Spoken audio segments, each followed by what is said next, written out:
Hello and welcome to PocketGamer.biz's Monetizer column.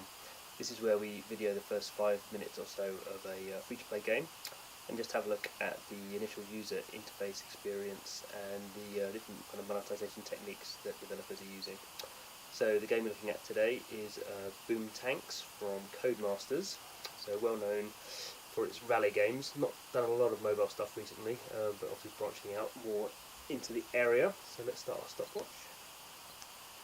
Let's fire up the game, see what happens.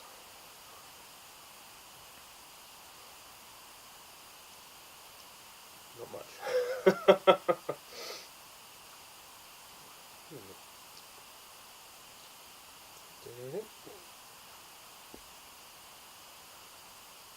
Oh, okay. Maybe he's doing something in the background of that thing.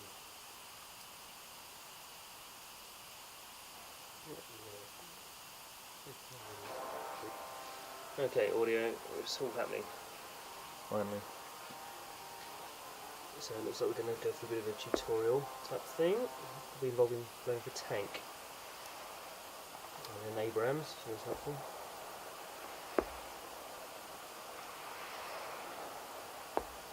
Chief Engineer Bella, that's radical, isn't it? Okay, let's lock the enemy by aiming. I know we're going to do that. Move your finger under the enemy. Lining up the sights, okay. Fill the aiming meter, okay. Now go for fire. Excellent. Aiming lets you fire early and gives you cash rewards. Okay, seeing the monetization technique, I think. So, fire when the reload bar is full. Tap anywhere's fire. Well, that seems to be very successful. Oh, I'm waiting for that. Okay, right. I'm just waiting for that zone thing.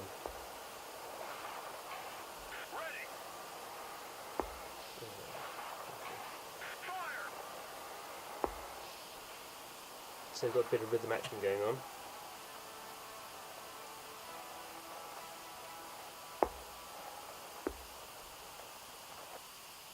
Right, that's a tutorial, I suppose. Well, so far the type has been fulfilled. Involves tanks that go boom. Try a little bit harder. Come on. This gun is okay.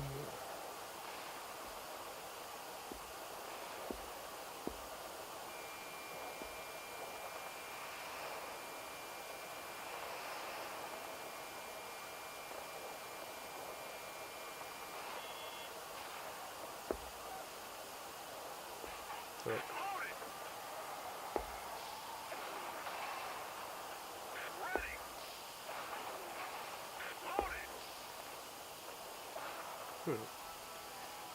There's one problem with this type of gameplay approach is just spending all the time looking at the small moving things on your HUD rather than looking at the actual kind of battle, but maybe as we get better at it, it'll be a bit more intuitive.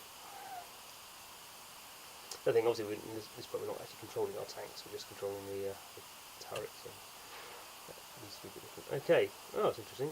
Free with your first... so this is quite interesting. So, this is something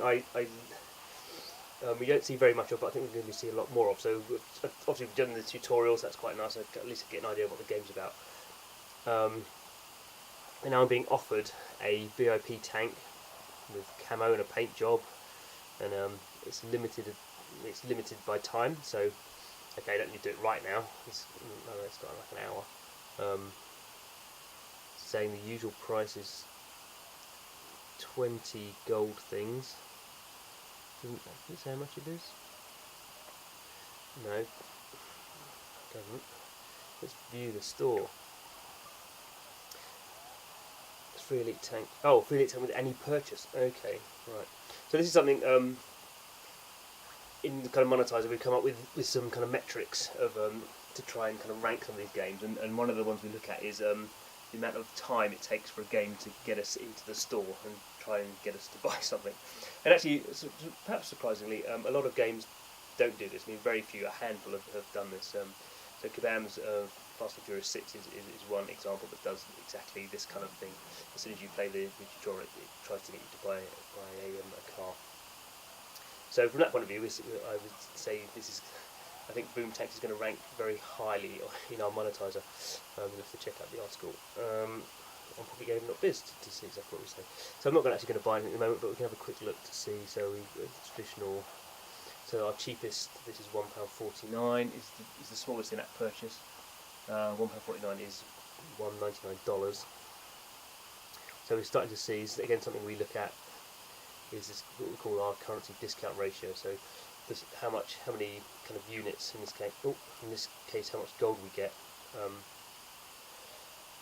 for the smallest in-app purchase compared to if we spend the most amount of money. How much we get on a per unit basis. So this was actually, helpfully this game has actually told us we get 151 free gold if we spend this. But again, this is interesting. So going back to our monetizer, it's kind of score. One of the things we look at is the minimum in-app purchase, also the maximum. Now most games, obviously, because it's Apple's maximum, take the largest in-app purchase interaction you can do is $99.99 or £69.99p. So Codemasters, although they've kind of tried to get us to spend straight away, we can't actually spend.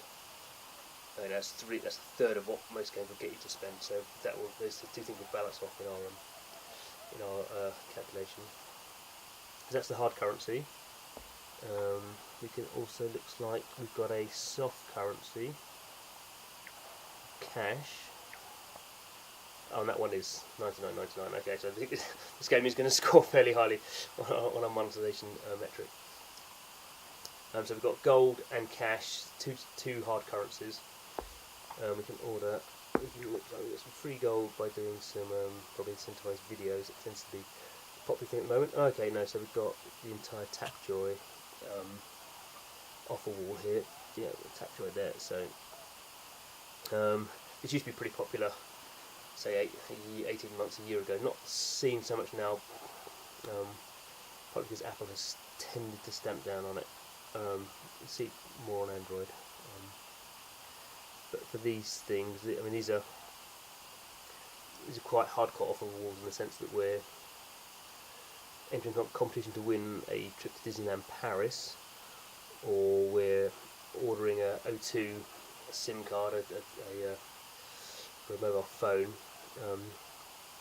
So we're kind of doing kind of real world activities in order to gain gold. What's this one? Be the first to get gear, Deer Hunter 2014. So that's a glued game download.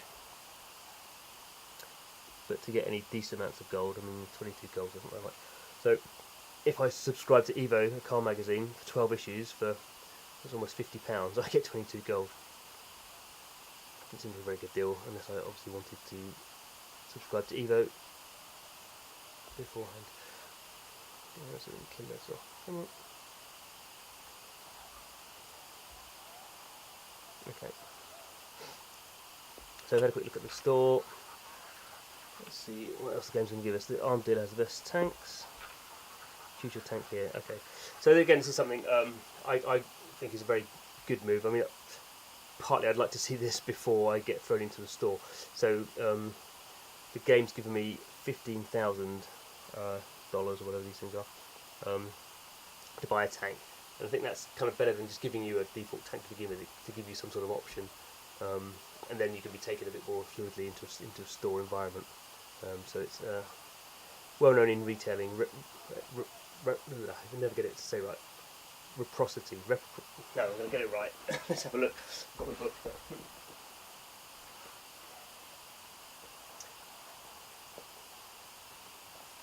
Somewhere in here, I'll find what it says. Reciprocation, obviously. Yes, that's the one. Reciprocation. So I will reciprocate because the game's given me 15,000 of these dollars. Then I will like the game more. I mean, this is kind of why supermarkets, sometimes when you go in there, they'll give you a free block of cheese or a small block of chocolate, because then you feel then kind of obligated in some way to go and buy something. So I can buy a tank.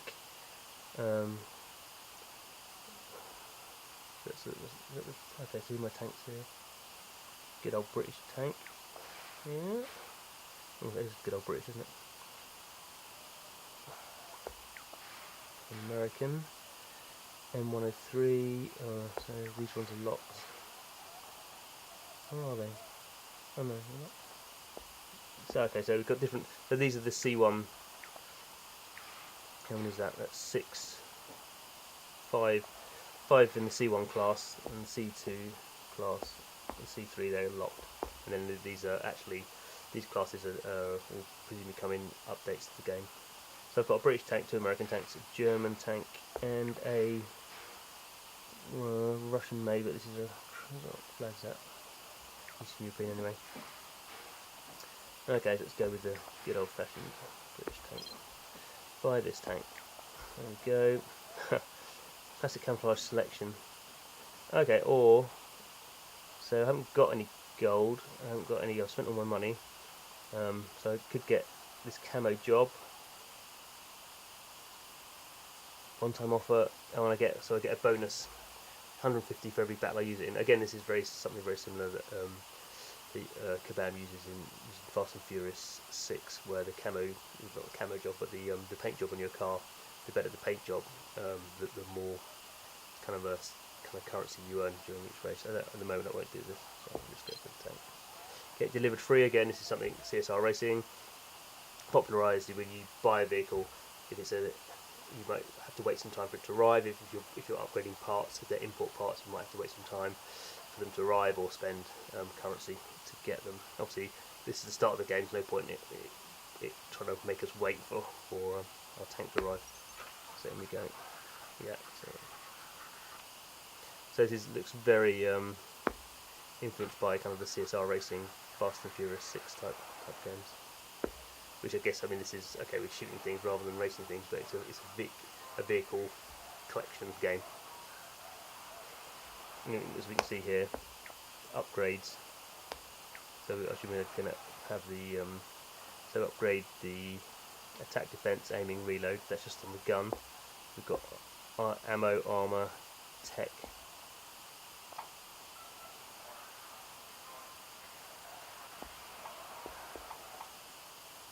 So we can see how this affects everything. So a lot of the updates seem to involve the gun. There's the armor. Okay, and also we've got a. Okay, so this is interesting. So we've got a fuel system. Again, pretty standard for these type games. So people, if they want to play continually, they have to pay money. I don't want to take a photo of it.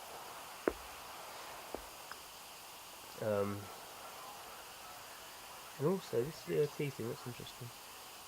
VIP status. Okay, so if I do any purchase, I become a VIP kind of member. Now this is something I hadn't seen a lot of, and I saw it in one of Glue's games the other week, which is a Korean-made game where it kind of like gives you, it gives you it's like another incentive to spend money. Even if you spend small amounts of money, because then you kind of get some kind of bonus items back on a regular basis. It's kind of interesting kind of psychology. Maybe I don't know whether that kind of thing is big in. I assume it's quite big in Japan and Korea. Not seen it very much in Western games, but maybe you kind of feel like, oh, if I don't spend very much, I'm spending like 69p or 99 cents, and I get a VIP, get these extra things. That could be quite a powerful mechanic. So it's gonna. I'm back there again. Okay. Go to the war room. This is a bit of a long monetizer, I'm afraid. Okay, so this is just pretty much going into the game. So this is showing us difficulty. This is my rewards. This is the threat level, and it's going to use one of my fuel. So yeah, so that's that down a bit. So that's boom tanks from Codemasters. I think they've obviously been doing their homework. Game out fairly recently, so it's kind of hard to get an idea really about how successful it's been. but certainly there's a lot of different kind of layered monetization techniques. So we'll keep an eye on over the next month or so whether what the downloads are like, and if it gets anywhere in the top grossing charts.